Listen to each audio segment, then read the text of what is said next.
Macro Recorder can analyze the contents of any bitmap with the power of AI. In this example, we have a picture with some elephants. Let's use this for the demonstration. In Macro Recorder, click on Image and OCR and select AI Analyze Image.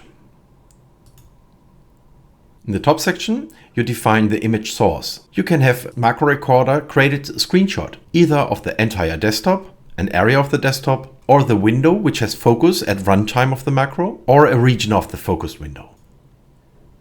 If you have processed an image earlier in your script and saved it to a variable, you can call it here. But in our example, we choose the image file directly.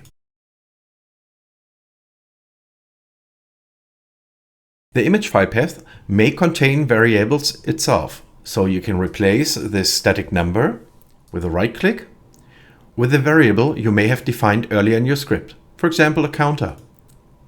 So you can cycle through a library of pictures in a loop. In our example, we stick with a static number. Then you have some image options, so you can reduce the file size to save transmission time and for faster processing, and then you have to enter the prompt.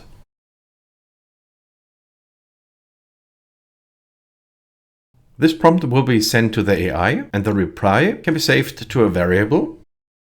Let's call it result. Okay.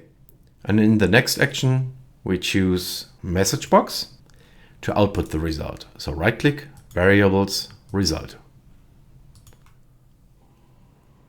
Let's try it out. The image is transferred to AI, and here's the result, which you can use with other actions, for example, in condition to branch to different sections of your macro.